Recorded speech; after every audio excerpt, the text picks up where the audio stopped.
Sejam bem-vindos ao Espaço Cultural CPFL. Apresentamos esta noite o módulo Café Filosófico do projeto Novas Identidades, a Vida em Transformação, Sabedoria, Conhecimento e Felicidade. Com o tema Cultura do Excesso, Sobrecarga e Alternativas de Vida, o módulo tem curadoria de Renato Janine Ribeiro. Renato é professor titular da USP. Estudou na Sorbonne e é curador do Café Filosófico do Espaço Cultural CPFL desde 2003. E entre suas obras destaca-se A Sociedade contra o Social, o alto custo da vida pública no Brasil.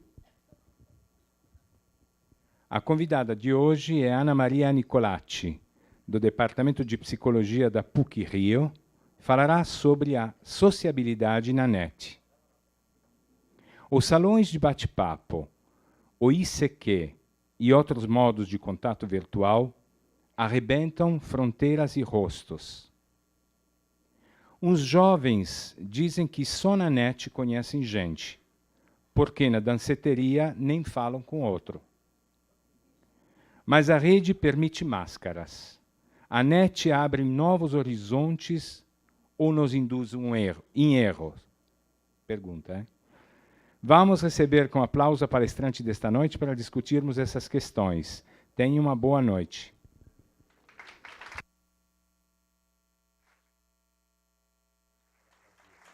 Você põe um pouquinho d'água para mim, por favor? Põe um pouquinho d'água.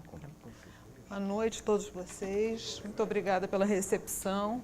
Eu estou ainda me adaptando a esse setting aqui, que é um pouco único, eu diria assim, para mim. Eu acho que eu me sentiria assim mais à vontade no auditório. Obrigada. Mas, de qualquer forma, deixa eu dizer para vocês uma coisa. Eu vou contar para vocês uma história, porque já dá para contar uma história. Por que já dá para contar uma história? A internet comercial chegou ao Brasil em 1995, ou seja, este ano nós comemoramos 10 anos de internet comercial. E eu particularmente comemoro 10 anos de contato com a internet, de pesquisa sobre o que a internet está gerando de novo para todos nós. E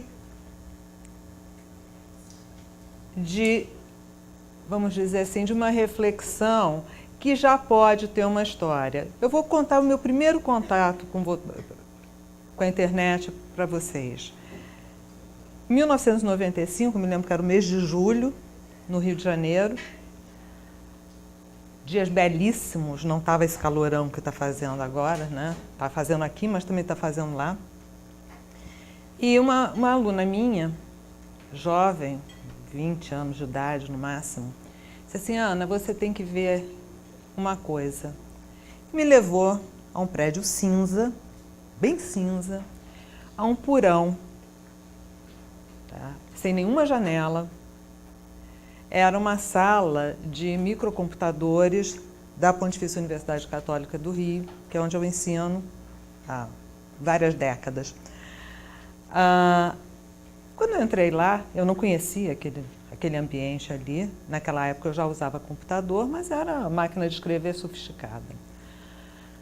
E quando eu entrei lá, eram assim, fileiras de micros e fileiras de jovens muito excitados, com os olhos brilhando. E eu não entendia, porque esqueçam o computador de hoje em dia e pensem numa tela negra, tá? Na qual você digita comandos absolutamente indecifráveis, porque eram comandos em inglês naquela gramática de internet. Então eram comandos que a gente não tinham nenhum significado para a gente. E essa menina, que hoje em dia é uma mulher, né? Ela me disse: ó, faz isso, faz aquilo outro. E de repente eu estava tão excitada quanto todos os jovens que estavam lá. Porque de repente eu estava entrando no New York Times. De repente eu estava num museu em Paris, sentada ali, né? E estava começando entrei em bibliotecas, tudo assim de um modo muito ainda precário pelos padrões de hoje, né? E aquilo ali me gerou um impacto que dificilmente eu vou poder descrever a vocês. Porque eu saí de lá, eu estava fazendo uma pesquisa sobre jovens, sempre trabalhei com jovens, uma pesquisa sobre formas de relacionamento entre jovens.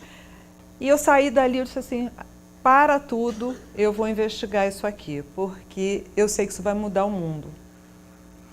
Bem, felizmente eu enfrentei um belo engarrafamento de tráfego, tá? Para chegar em casa, porque aí eu fui digerindo aquela experiência. E há 10 anos eu continuo estudando isso. Bem, agora pegando o tema de hoje, que é a sociabilidade na net. O que eu vi naquele dia, lá naquele porão, foi o início de uma sociabilidade que se tornou internacionalmente difundida. O que aqueles meninos estavam fazendo lá, meninos e meninas, tá? Meninos porque na nossa língua a gente tem que botar masculino, né? No plural, mas o que aqueles meninos estavam fazendo lá é basicamente o que eu venho apresentar para vocês hoje. Eles estavam batendo papo. Eles estavam batendo papo com pessoas do mundo inteiro, porque simplesmente foi-lhes dada uma ferramenta que possibilitava isso. E todo mundo queria testar. Então, nesse primeiro momento, isso eu estou falando de 95, 96, 97, tá? Eu publiquei um livro no final de 97, intitulado Na Malha da Rede, que foi uma pesquisa que eu fiz ao longo de 96, 97, com usuários, os primeiros usuários brasileiros da internet. E aqueles meninos estavam conversando com pessoas, eles estavam entrando numa coisa que se chamava, na época, IRC. Quem é mais jovem aqui, quem é rato de computador, provavelmente conhece o IRC, né? O IRC é Internet Relay Chat. Eram canais de bate-papo, tá? Nos quais as pessoas entravam e faziam amigos, e batiam papo, muitas vezes viravam noite batendo papo, e a partir dos encontros que aconteciam nesses canais, muitas coisas acabavam acontecendo fora da rede também. Inclusive, eu sei, entrevistei para o livro 2 pessoas que se casaram com pessoas que elas conheceram online, e sei de outros tantos casos no gênero. Bem, isso foi o início, foi uma febre, todo mundo que era jovem, e muitos que não eram tão jovens também, ficou fascinado com essa possibilidade, porque ela subvertia muita coisa. Ela subvertia, por exemplo, se vocês compararem a internet com o celular, que estava se desenvolvendo mais ou menos na mesma época, o celular não gerou nenhuma comoção. O celular entrou na nossa experiência como se fosse um telefone. Então, ele não gerou nenhum impacto. A internet não, ela subvertia tudo. Você sentava na frente de um computador, se conectava, e se conectar era uma trabalheira naquela época, era conexão via telefone, caía, era um sacrifício estabelecer uma conexão. E quando você estava no auge das coisas, caía também, né? Então, você se conectava, você entrava numa sala de bate-papo, que era uma coisa caótica, porque aquela tela rolava o tempo todo com pessoas diferentes entrando, aquilo ali era um caos. Tá? E você começava a conversar com um, aí você abria uma outra janelinha e começava a conversar particularmente com aquela pessoa. Enfim, foi uma coisa que tomou as pessoas de surpresa e fascinou-as. Então, nesse primeiro momento, a reação foi grande, tanto a positiva de abraçar a novidade, quanto a negativa das pessoas acharem que aquilo ali era ruim, era nocivo, Inclusive, eu sou psicóloga, né? Dentro da psicologia, muitas pessoas diziam que aquilo viciava, tal como cocaína. Mas olha, foi um negócio, assim, foi uma promoção enorme. Bem, no início era esse tipo de comunicação. No primeiro momento, vou dividir em 3 momentos. O primeiro momento era esse tipo de comunicação e os e-mails, tá? O e-mail não gerava comoção nenhuma. Claro, o e-mail é uma coisa tão prática, tá? E por que não gerava comoção? Porque você não conhecia, você não mandava e-mail para quem você não conhecia. Você só mandava e-mail para quem você conhecia, porque você tinha que ter o e-mail da pessoa, tá? E o e-mail também tem uma outra característica que é diferente do IRC, que o e-mail é assincrônico, ou seja, você manda e o usuário, né, o receptor recebe aquela mensagem quando ele for acessar a caixa de correio dele e depois ele manda a resposta, ou seja, uma coisa defasada. Já o IRC não, é como se fosse um papo ao vivo, né? Bem, então nesse primeiro momento existiam essas 2 coisas e o grande hit era realmente o IRC. Inclusive tem uns depoimentos que eu coletei muito interessantes de pessoas que começaram a frequentar canais de bate-papo específicos. Eu me lembro de uma moça que relatou para a gente que ela tinha dúvidas a respeito da sexualidade dela e ela tinha entrado num canal de bate-papo de lésbicas, tá? E tinha assumido a sexualidade dela por conta do que ela passou a conhecer a partir dos papos que ela bateu naquele canal. Muitas pessoas também me relatavam que elas se conheceram melhor a partir da experiência naqueles canais, porque elas entravam com o que eles chamam de nick, né, com um apelido, ou seja, a proteção do anonimato, mas podiam falar tudo o que desejassem. Então, na hora que você põe por escrito aquilo que você está sentindo, certamente você próprio já tem um retorno, tá? E o outro está te dando um retorno também. É uma coisa muito interessante, tá?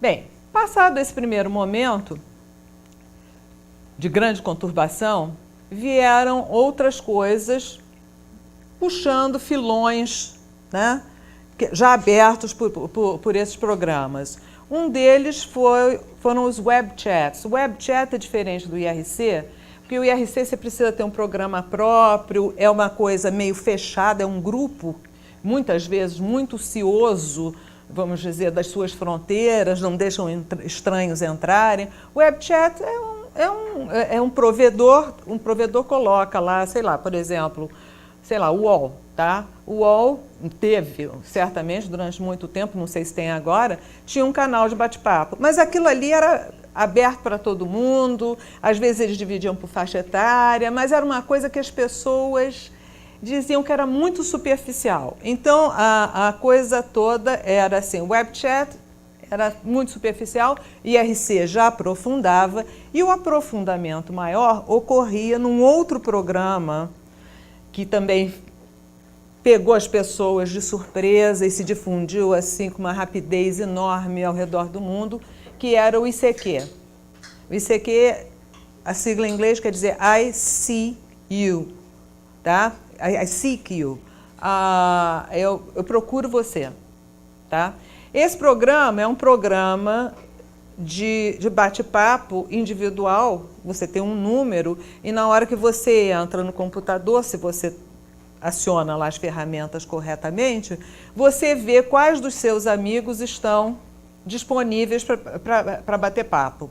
E aquilo ali rola como vocês estão me vendo aqui, a gente pode estabelecer um diálogo. O diálogo é também instantâneo, né? É igualzinho o telefone, né? Recebe e envia na mesma hora. Bem, então o que acontecia era o seguinte, as pessoas, o web chat, às vezes elas usavam, conheciam alguém um pouquinho mais interessante no web chat, aí perguntavam se frequentavam algum canal de IRC, e o IRC já era uma coisa mais aprofundada, um pouco mais íntima, mais, vamos dizer, com limites mais claros. Era um grupo, geralmente eram grupos, havia vários, né? eram grupos que conversavam, de pessoas que conversavam entre si praticamente todos os dias. Então elas criavam uma sensação de intimidade, mesmo sem se conhecerem fisicamente. Aí surgiram os ircontros, que eram as pessoas que frequentadoras de um determinado canal de IRC, que se encontravam, de repente, num bar ou alguma coisa no gênero, para se conhecerem pessoalmente. Então, foram batizados de ircontros. Quer dizer, eu acho horrível o nome, mas era esse o nome que se dava à coisa. E quando a coisa rolava bem, tá? O rapaz conhecia uma moça interessante, não sei das quantas, aí eles migravam para o ICQ, que era uma coisa mais íntima ainda. Então havia uma gradação de intimidade e de aprofundamento no relacionamento. Esse relacionamento do qual eu estou falando é um relacionamento exclusivamente virtual, porque o tempo todo, obviamente, a gente estava falando com pessoas que a gente conhecia, os jovens também, né? Eles não falavam somente com pessoas desconhecidas. Mas a novidade da coisa foi a possibilidade de você falar com pessoas desconhecidas. Bem, esse terceiro momento já passou também, tá? Então nós já estamos, esse segundo momento já passou, entramos no terceiro momento. E esse terceiro momento, eu estava pensando, vindo para cá, é um momento muito interessante, porque as coisas já mudaram.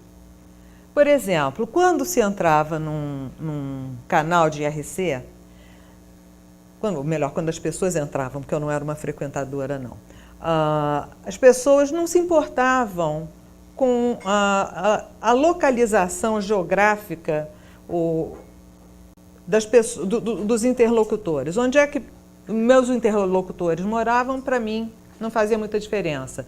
Sei lá, podiam morar em Belém do Pará, podiam morar em Porto Alegre, e eu morando no Rio, mas isso não fazia muita diferença, porque, obviamente, online, isso é irrelevante. Porém, quando começaram a acontecer os encontros, acho que as pessoas se deram conta de que muitas das pessoas que elas tinham conhecido no mundo virtual seriam difíceis de contatar no mundo real, porque eram pessoas que moravam muito longe. Então, o contato físico com elas era difícil. Hoje em dia, o que está acontecendo é um movimento diferente de você entrar online ou para reatar contatos, ou para fazer, ou para reatar contatos, ou para conhecer pessoas virtualmente para um relacionamento fora da rede. Vou dar exemplo dos dois. Tá? Começando pelo segundo, que é a paquera, que rolava no IRC no primeiro momento, e rolava muito, né? Hoje em dia migrou para coisas chamadas de sites de encontro. O que é um site de encontro? Há vários, Almas Gêmeas, Par Perfeito, não sei das quantas. Bem, os nomes são sempre assim, Almas Gêmeas, né? Agora, esses sites, diferentemente dos primeiros, do IRC, o IRC não tinha nada pago. No máximo, você pagava a conta do telefone, tá? Que era alta, tá? Mas agora esses sites são pagos, tá? Então, você paga uma quantia por mês, e você preenche um formulário com o seu perfil e com o perfil da pessoa que você gostaria de conhecer. Tá? Aí é um banco de dados, isso é muito fácil de cruzar. Agora, as pessoas não estão muito interessadas nisso, não. Elas estão interessadas em fazer as suas próprias buscas. O pagamento é da ordem de R$30 por mês, não sei das quantas, é por aí. Tá? Não é uma coisa absurda, mas é pago, né? E o que elas querem é conhecer online alguém que elas vão eventualmente namorar, tá? Na vida bem real, aqui é olho no olho, pele com pele, entendeu? É uma coisa bem real. Então é um movimento completamente diferente daquele movimento do início, que era uma coisa, vamos dizer, era uma coisa grátis, tá? Era uma coisa desbravadora. Não havia nenhuma garantia de nada e as pessoas podiam morar em qualquer lugar do mundo. E muitas vezes, por morarem em qualquer lugar do mundo, não se encontravam jamais. Então, agora não, entra-se online para se conhecer online alguém que vai se namorar na vida real. E tem uma aluna minha, Érica Ramalho, que acabou de defender uma dissertação de mestrado sobre isso, e ela coletou um depoimento muito interessante, que era um jovem dizendo assim, sai muito mais barato do que uma boate, tá? Porque se eu saio num sábado, eu não posso conhecer 5, 6 pessoas ao mesmo tempo, tá? Então eu tenho que sair, eu tenho que ficar, eu tenho que azarar, eu tenho que fazer isso. Não, aí não, eu já resolvo o problema tudo online, não sei das coisas, isso é muito mais barato. Quer dizer, é um raciocínio, né? É uma coisa diferente, minimamente, né? Isso é uma das coisas. A outra coisa que também está acontecendo, e eu sei que eventualmente vai vir uma pessoa aqui para falar especificamente sobre isso, eu só vou dar uma pincelada, é o chamado fenômeno do Orkut, né? O Orkut na realidade, é um site de busca, né? Você entra com um apelido ou com seu próprio nome, e eles têm ferramentas a partir das quais que te permitem procurar. Você fica online, você pode procurar e ser procurado por pessoas que você conheceu no passado. Então, por exemplo, um dos grandes baratos do Orkut é você encontrar no Orkut, essa é a expressão mesmo, não estou inventando não, você encontra no Orkut aqueles seus colegas de colégio que você não via há 20 anos. Claro que não, gente da minha idade não vai encontrar ninguém lá no Orkut, porque gente da minha idade não está lá no Orkut. Mas o pessoal jovem encontra seus amigos antigos, aí reatam amizades. Então, é um movimento bastante diferente daquele primeiro movimento, que era conhecer virtualmente e manter a relação virtual. Agora não, você se conecta, conhece alguém online e traz a relação para fora da rede. Tá? Eu não vou falar muito mais, não, porque eu prefiro deixar as perguntas para vocês. Eu só vou falar um pouquinho mais, porque eu gostaria que vocês fizessem perguntas, porque eu estou vendo que vocês estão muito atentos, tá? Mas eu não sei o quanto vocês conhecem, o quanto vocês não conhecem dessa realidade, e muito provavelmente vocês gostariam de me colocar questões que eu teria o maior prazer de responder na medida do meu possível, porque algumas coisas eu também não conheço, né? Eu também não conheço tudo. Agora, eu queria falar uma coisinha só para vocês, que eu acho que é interessante. Tá?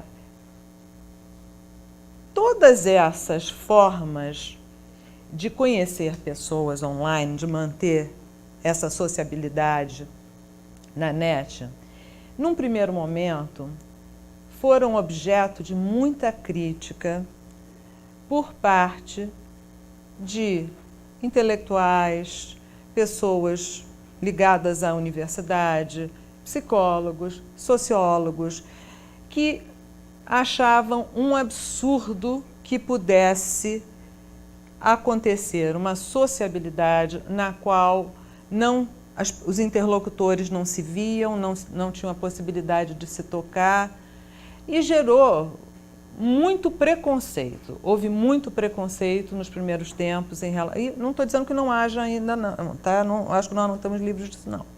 Mas houve muito preconceito em relação a essa sociabilidade online.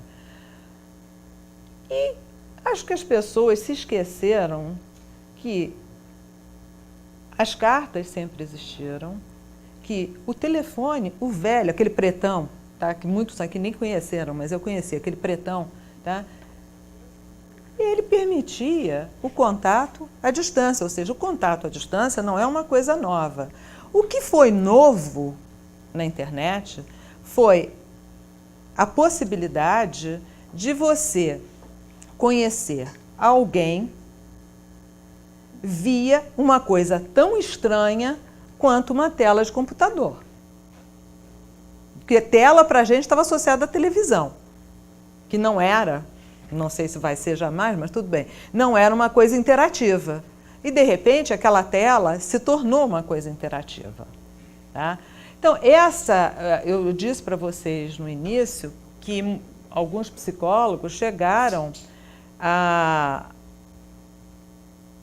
observando, vamos dizer, a voracidade dos jovens nesses primeiros tempos, que eles não saíam da frente do computador batendo papo, né, noite adentro. Eles começaram a falar sobre vício na internet. Vício é uma palavra muito forte, né? Vício é uma dependência, uma coisa assim da qual você não pode se livrar, ou é muito difícil se livrar. Porém, com a passagem dos anos, eu acho que a gente percebe claramente que tudo isso murchou. As pessoas não estão mais naquele frisson. Por quê? Porque deixou de ser novidade.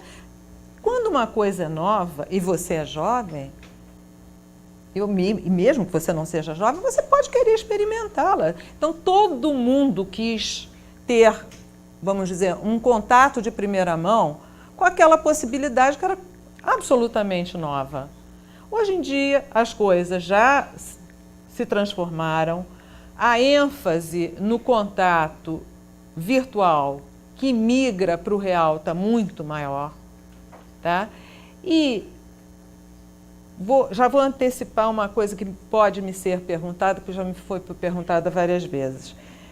Se vocês tiverem um filho, um neto, um sobrinho, um afilhado, tá, que faça uso da rede e vocês quiserem, de certa forma, se são crianças pequenas, de repente vocês querem guiá-los, tá, ou mesmo controlá-los, certo?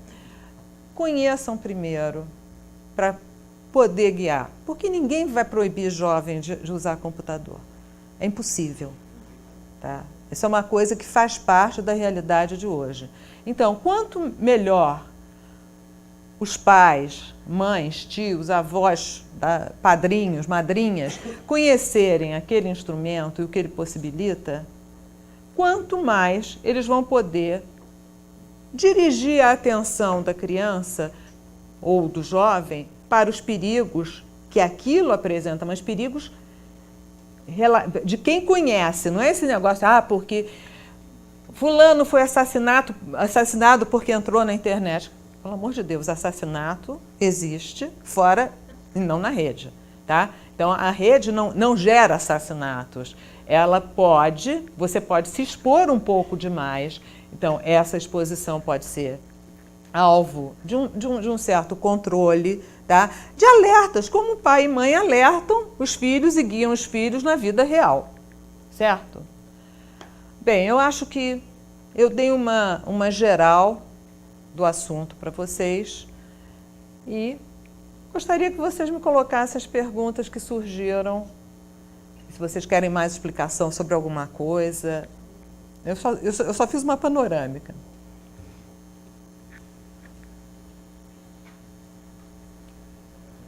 Boa noite, Ana. Boa noite. Eu achei que você fosse falar dos bloggers também. Desculpe, eu esqueci mesmo. Foi esquecimento.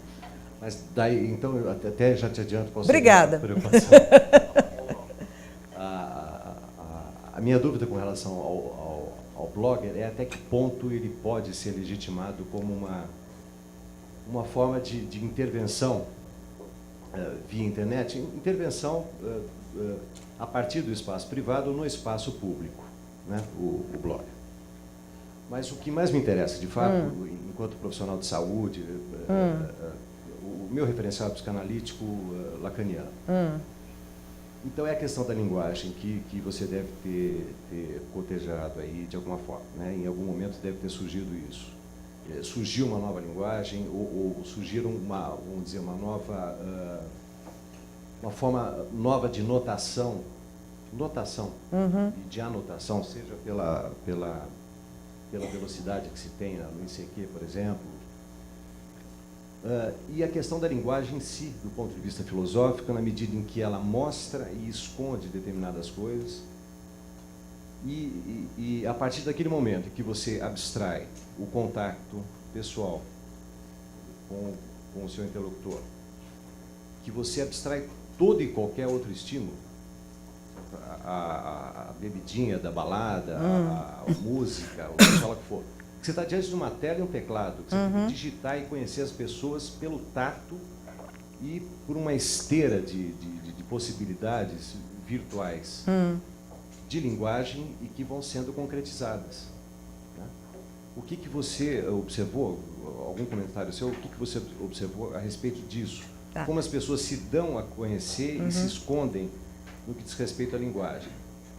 E se há estudos que você tem visto a respeito? Tá. São várias perguntas numa só. Obrigada por ter me lembrado dos blogs. Aliás, não são só os blogs, são os fotologs também, que estão... O que é um blog? Um blog é uma página, tá, que você cria com... As ferramentas são muito simples. E você tem gente que chama de diário online, tá? Porque você... Como um diário em papel, você coloca posts, né? Você coloca comentários, sei lá, você pode botar de hora em hora, de 2 em 2 horas, a cada dia, a cada semana, a frequência é você que determina. E aquilo é público. Então, formam-se círculos de blogueiros, tá? Que frequentam uns os blogs dos outros. E é uma coisa muito interessante, porque nos blogs há 2 tipos de linguagem. Tem a linguagem do próprio blog, que geralmente é uma linguagem mais cuidada, e tem a linguagem dos comentários que são feitos aquilo que está escrito no blog. Os comentários são no tipo de linguagem que foi criada pela velocidade da internet. Porque a gente tem uma capacidade de falar cuja velocidade é razoável. De digitar já não é a mesma coisa. Então, quando as pessoas começaram a falar digitando, elas começaram a abreviar as palavras para poder serem mais rápidas. Inclusive, porque essas pessoas que usavam muito esse recurso não eram pessoas que soubessem digitar. Ninguém tinha feito curso de datilografia, como eu fiz, e digita com os 10 dedos, certo? As pessoas começavam a digitar por conta da net. Então, tem essa característica dos blogs, que são 2 tipos de linguagem diferentes. Os blogs formam esse circuito, tá? Um blogueiro coloca um link, eu não sei se eu estou falando palavras que vocês não conhecem, mas se vocês não conhecerem, perguntem depois, tá? Eles colocam uma via de acesso para o blog de outro, e aquilo vai formando um conjunto de frequentadores que forma um grupo, tá? Que de repente pode se encontrar fora da rede. Agora, os blogs têm características diferentes. Tem muito blog de jornalista, que aí é uma coisa, tá? Que é um jornalismo fora do jornal, tá? Isso existe muito. Tem muito blog que é diário. Eu entrei tinha uma aluna minha, desculpe, você que me fez a pergunta, qual é seu nome? Marco. E depois eu te dou um site que tem várias coisas que eu acho que podem te interessar. Mas uma aluna minha escreveu uma dissertação de mestrado também a respeito do blog como diário. E na época que ela estava escrevendo, aconteceu o 11 de setembro. Logo depois, e ela estava escrevendo como diário, então as pessoas colocavam textos, tá, no diário, sei lá, a cada 5 horas, alguns eram renovados com muita frequência, outros eram renovados, sei lá, a cada dia, ou a cada 2 dias, ou a cada semana. Mas eu entrei num blog e falei, deixa eu ver como é que acontece isso aqui. Então fui caçando, e acabei entrando em blogs americanos e resolvi, a coisa é por data, e eu resolvi entrar no blog de uma moça americana no dia 11 de setembro. E essa era uma pessoa que eu entrei nesse blog justamente porque ele era updated, né? Ele era renovado a cada 10 minutos. Era uma coisa assim, a pessoa vivia ali naquele blog jogando coisas ali. E Certamente ela estava fazendo isso no dia 11 de setembro, ela chegou no escritório e dizia assim, ai, mas a minha vida está tão chata, acabei de pegar uma xícara de café, conversei com a fulaninha, e isso ela botando ali. E de repente, ela deve ter recebeu a notícia. Mas aí era um jorro, era uma coisa impressionante, tá? Uma coisa impressionante. Ali ela ficou quase o tempo todo alimentando aquele blog. Então, esse é um tipo de blog. Agora, um outro tipo de blog que é muito frequente hoje em dia, eu não sei como é que... É porque, para ficar mais natural, eu deixei a minha o papelzinho que organizava essa apresentação na bolsa. Tá? Então, eu me perdi um pouco. Mas uma coisa que está acontecendo com frequência é que as pessoas estão usando o espaço do blog para fazer literatura. Então, elas estão fazendo ensaios literários nos blogs e têm seus leitores. E elas não querem que o que elas escrevem seja publicado offline. Algumas querem, outras não. Então, é um outro tipo de blog. Então, todas essas coisas, elas vão surgindo e elas vão se especificando, os usos. O que a informática fornece são as ferramentas. O resto depende do uso que os usuários derem àquela ferramenta. Agora, a respeito da linguagem, tá, que você falou aí, porque é só o teclado, tá, é só a tela, sim, é só o teclado, é só a tela. Porém, antes era só o papel impresso. E, no entanto, o papel impresso sempre nos comoveu tanto. Tá? Então, se você lê, como eu estava lendo hoje, que eu vi no avião lendo, tá? Eu não estava no avião. Eu estava imersa no imaginário daquele escritor, que, por sinal, era o Vargas Llosa, cujo imaginário é bem interessante, né? Mas eu estava imersa no imaginário dele, eu não estava naquele avião. Eu estava transportada, e era a palavra escrita que estava me transportando, mais nada. Não havia nem interatividade, porque na internet existe a interatividade. Eu não podia interagir com Vargas Llosa, tá? Eu só podia ler o que ele estava... Claro que ele é um senhor escritor, nem todo mundo que está na rede escreve bem, tá? Mas a rede é interativa, enquanto que um livro não é. Então, eu acho que se a gente fizer comparações com o que existia antes, a gente começa a ver que virtualidade não é uma coisa nova, tá? Que mudanças drásticas de formas de sociabilidade não são coisas novas. Tudo isso tem uma história, tá? Bem, te respondi. Tem alguma coisa que eu não tenha pego? Eu própria falei dos fotologs. Fotolog já é uma outra coisa, que também está muito em voga. O fotolog é o seguinte, você tira fotos.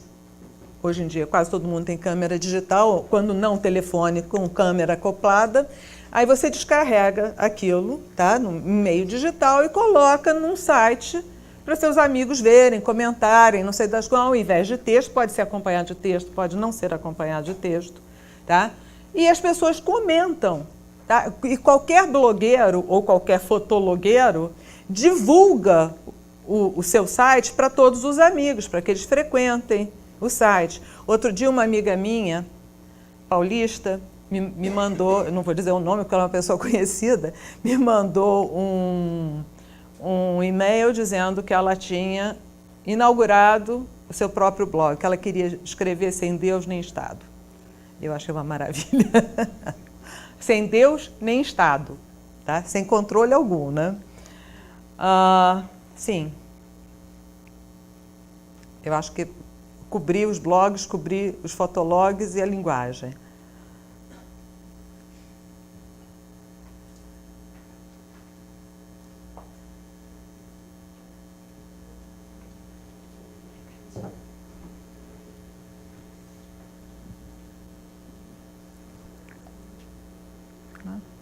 Era com a manga.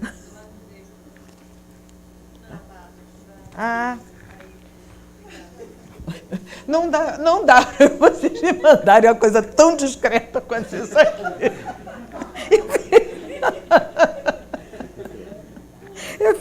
saber o que era. Boa noite. Cá estou, entre as duas câmeras. Ah, tá, desculpe. É porque a luz aqui está forte.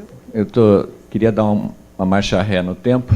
Sim. Porque, na verdade, eu sou do tempo do Almas Gêmeas, né? Está falando em blog, Orkut, essas coisas. Então, minha experiência também é muito pequena na internet, mas foi o suficiente assim para ver algumas coisas, principalmente no que toca essa área de conhecimento de pessoas.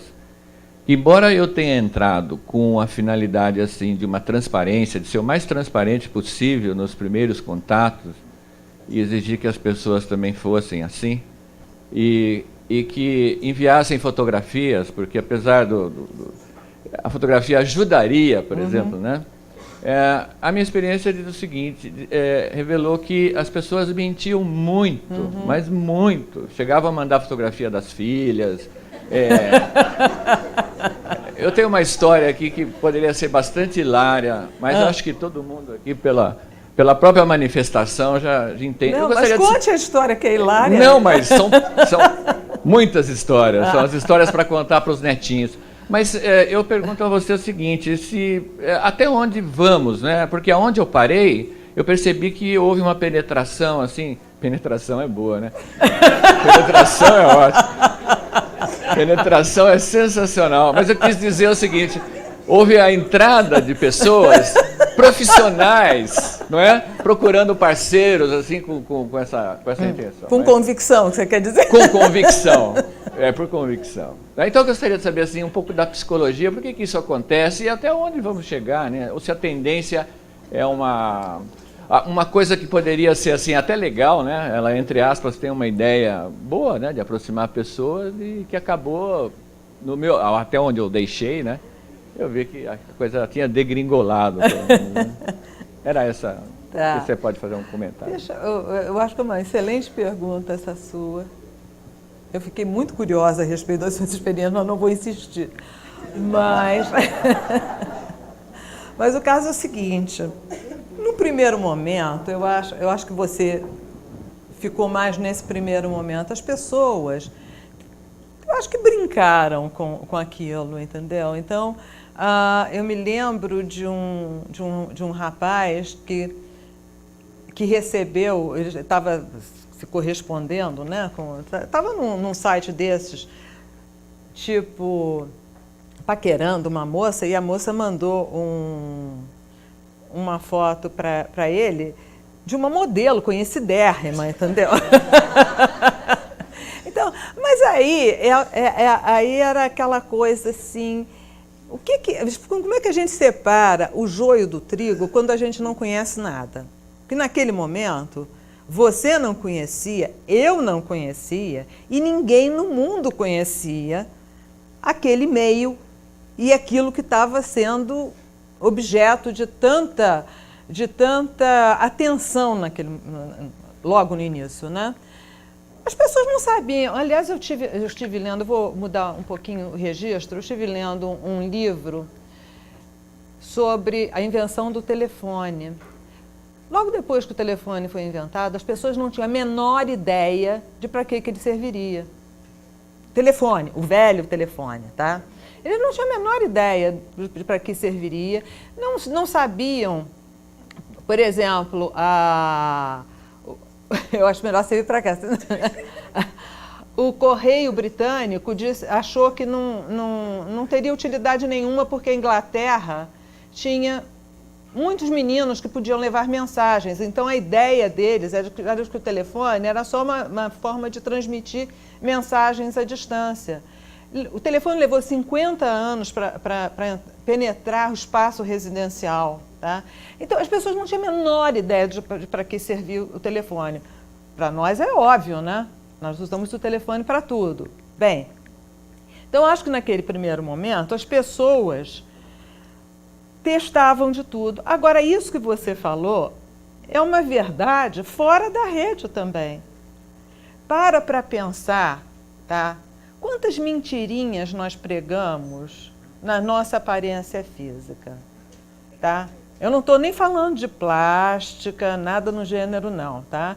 Então, assim, A gente pinta o cabelo, a gente tenta emagrecer, se não está magro o suficiente, a gente põe alguma coisa para ajustar um pouquinho debaixo da roupa, tá? A gente, tem gente que quer ter olhos claros e não tem, então põe uma lente de contato clara, verde, azul, não sei das quantas. A gente se veste de certa forma, ou seja, a gente sempre tenta passar uma imagem que não necessariamente corresponde àquilo que nós somos fisicamente.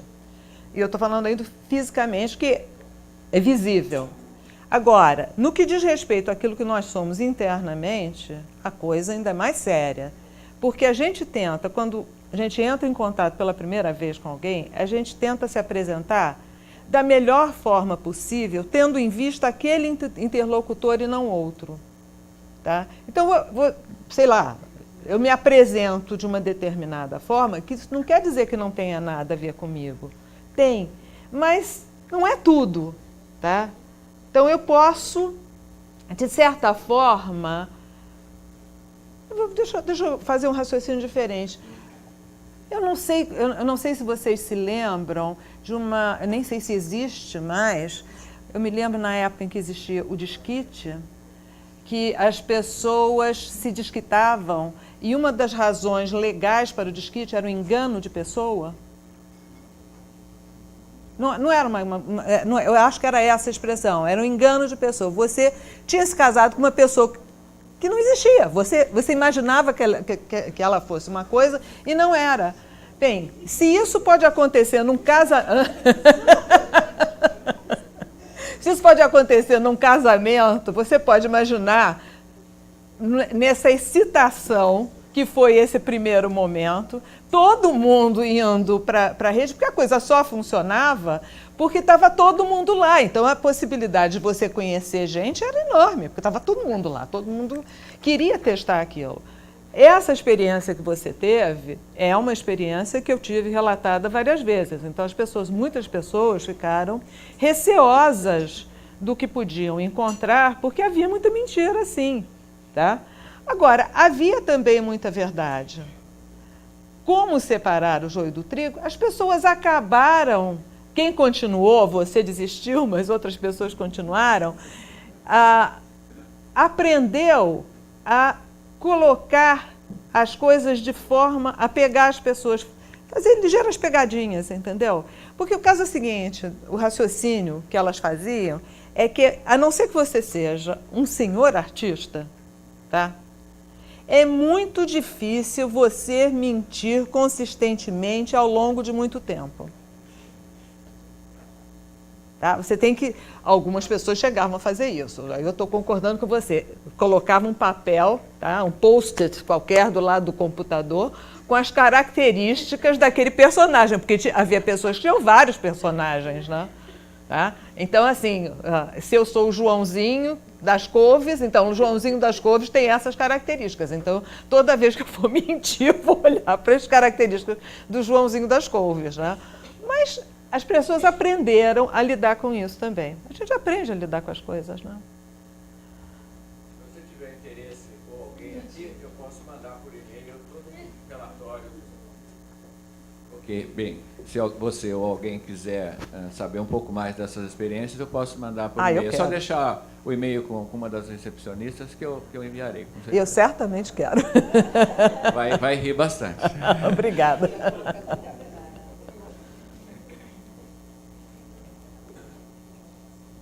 Alô? Oi, perto da porta aqui, ó.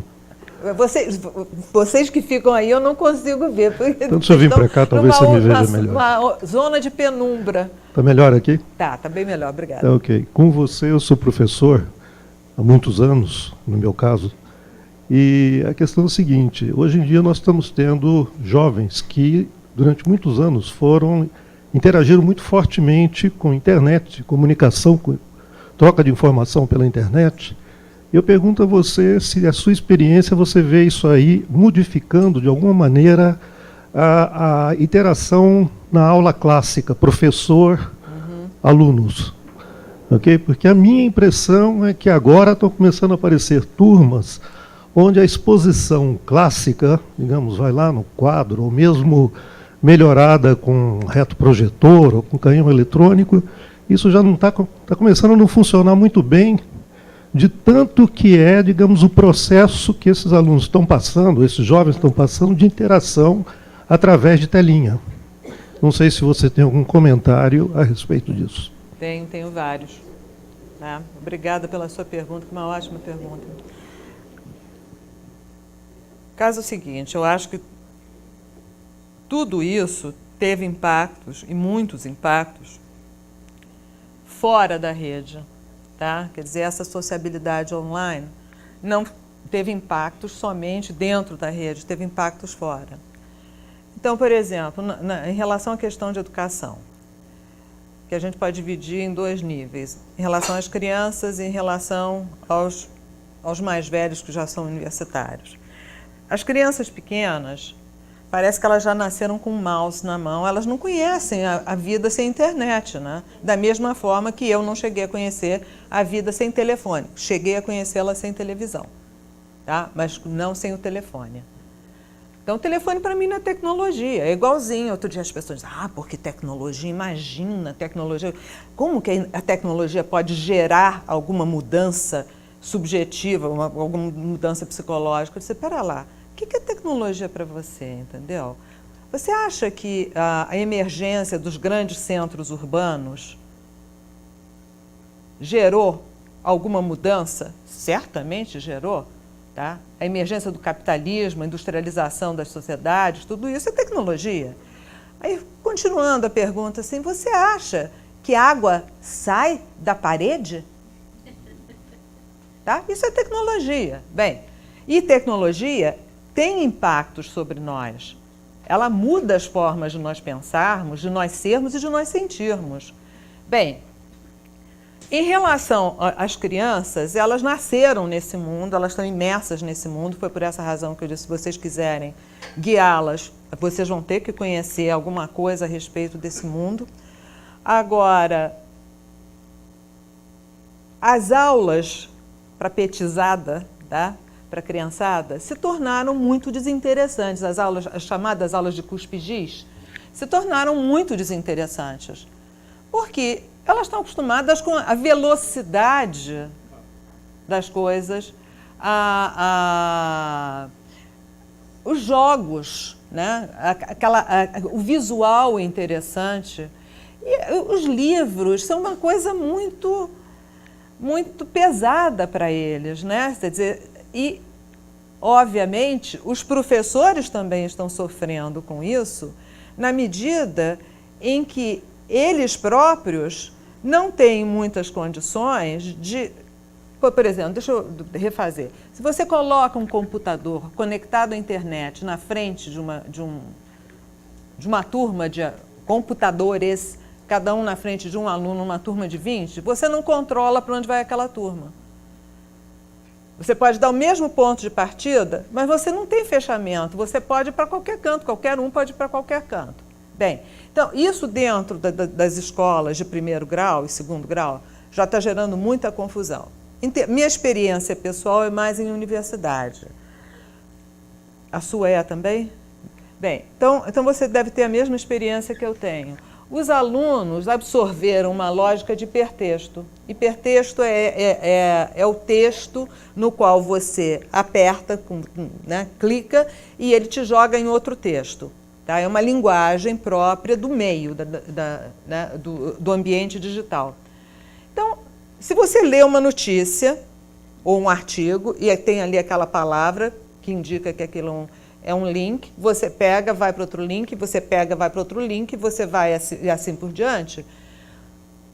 Link é um salto de uma coisa para outra. Tá? Então, essa é a experiência que as pessoas têm. O que acontece? Você vai orientar um trabalho e as pessoas colocam links, ou seja, não tem mais raciocínio indo para o papel. O link está no lugar de um raciocínio não feito.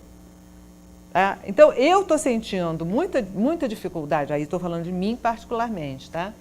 Eu sinto muita dificuldade, às vezes, de dizer para as pessoas, olha, não dá para você colocar no papel uma coisa que não é do papel, é de um outro meio, certo? Então, para o papel tem que ir um raciocínio inteiro. Essa é uma das coisas que eu percebo.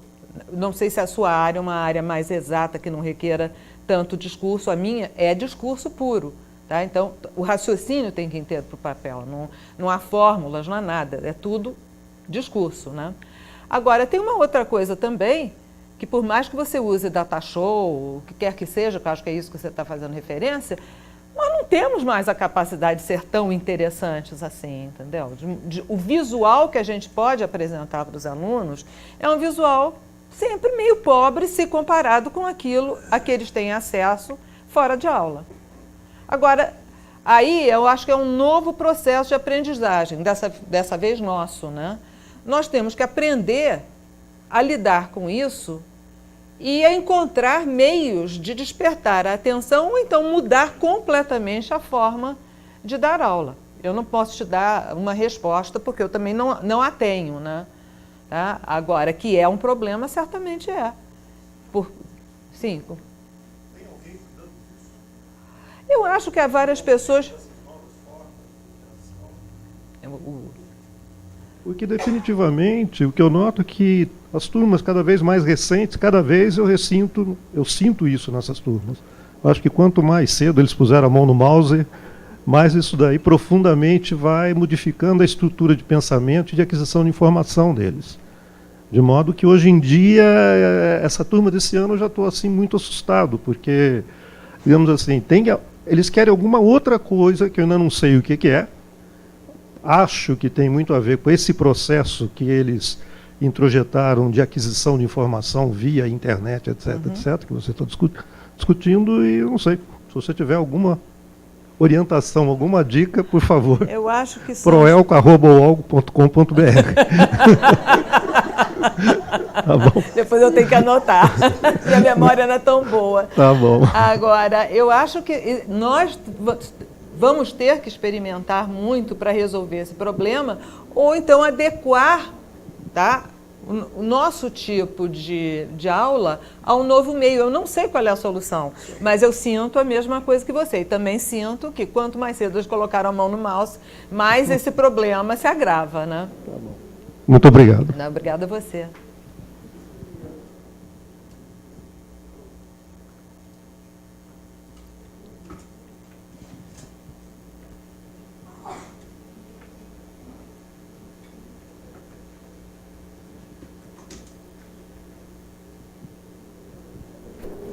Olá. Olá. A minha pergunta vem sobre a quantidade de informação. Por mais que a gente queira, o cérebro absorve uma quantidade e o resto ele começa a jogar fora depois. Com o advento da tecnologia, como você mesmo colocou, tem tecnologia boa e tem tecnologia que a gente também não aproveita para nada. Quais são os riscos dentro das relações que nós temos com o nosso próprio cérebro e com, talvez, para o próprio ser humano, da gente estar entrando nesse meio sem um certo controle de como que a gente vai entender isso?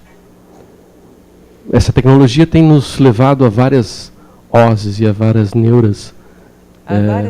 As várias oses, né? As neuroses ou as várias neuroses, que a gente convive com elas e que tem aumentado muito, coincidentemente com esse período, nessa quantidade de informações, onde a gente tem acelerado muito o processo na própria vida.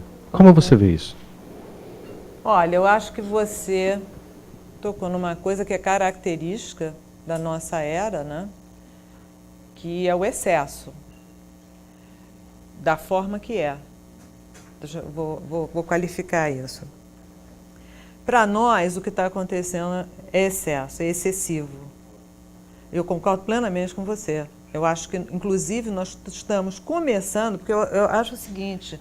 Como uma coisa é muito nova, tudo nos surpreende, porque nós não temos ainda defesas que nos protejam de certas coisas.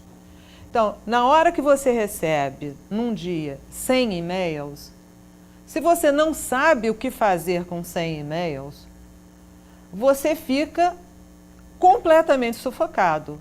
Se você recebe 100 e-mails todos os dias, você já sabe o que fazer com aqueles 100 e-mails. A maior parte vai para o lixo. Tá? Você vai deletando sem abrir. Aí você vê aquele que você quer ler. Tá? Então você vai criando formas, usando a tecnologia ou usando simplesmente anteparos, muralhas, o que quer que seja, para você absorver o tanto de informação que você possa eventualmente transformar em conhecimento. Essa é uma outra questão para a educação hoje. O que é informação e o que é conhecimento? Informação, ela não foi digerida, ela está lá, ela pode ser deletada, tá? A qualquer momento. Conhecimento já necessita de uma digestão. Então, por exemplo, um dos problemas, eu não sei onde está a pessoa que me fez a pergunta anteriormente, mas um dos problemas que os professores têm sentido, tá, é o seguinte, antigamente, quando, não é da sua época, é da minha, tá? Quando a gente queria fazer um trabalho e a gente, de certa forma, queria copiar o que alguém já tinha dito, porque o trabalho era muito isso, né? A gente pegava o livro e copiava à mão, tá, aquilo que estava dito no livro. Minimamente passava por aqui, né?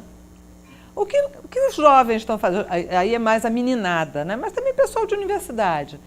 Eles entram na rede, entram num site de busca que tem de tudo, chegam ao que eles querem, copiam e colam.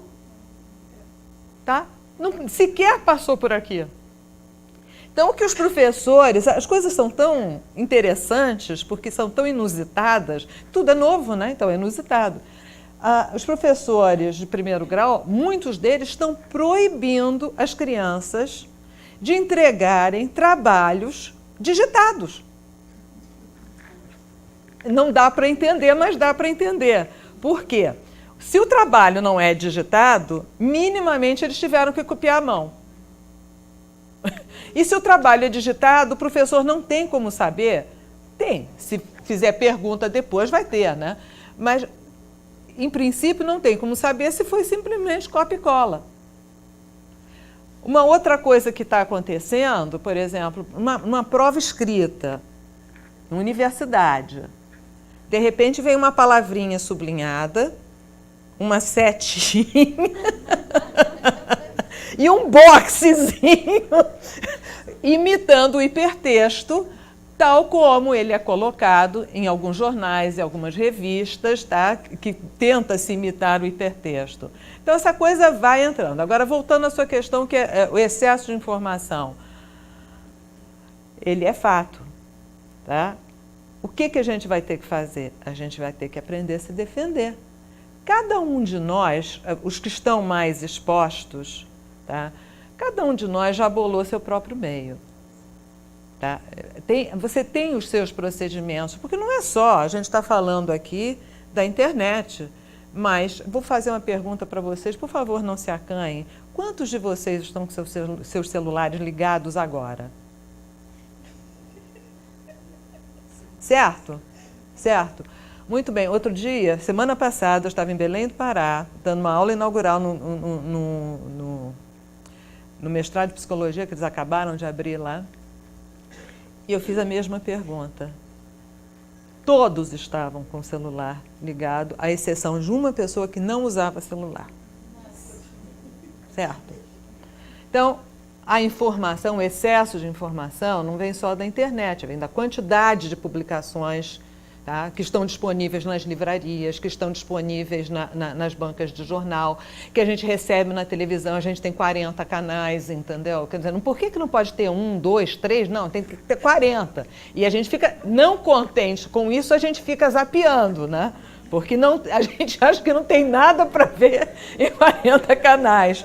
Ou seja, eu acho que nós ainda não aprendemos com isso, vem com o tempo. Talvez individualmente, cada um de nós já tenha encontrado um modo de sobreviver. Não sei se é o melhor modo de lidar, mas certamente um modo de sobreviver. Tá? eu acho que a resposta que eu posso te dar no momento é essa. Eu sinto muito que se eu não posso dar respostas mais categóricas a vocês, mas eu acho que mesmo a internet já tendo 10 anos de idade, mesmo considerando esse fato, ela só tem 10 anos de idade. Ela é muito criancinha ainda. E nós estamos aprendendo a conviver com ela. Não sei se eu respondi a tua questão. Agora, o excesso existe. Certamente existe.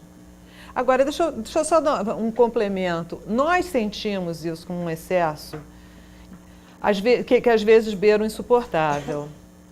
Agora, se você parar para pensar, tá? Quando surgiram as grandes metrópoles e que as pessoas saíram do meio rural para as grandes metrópoles, para trabalhar em indústrias, tá?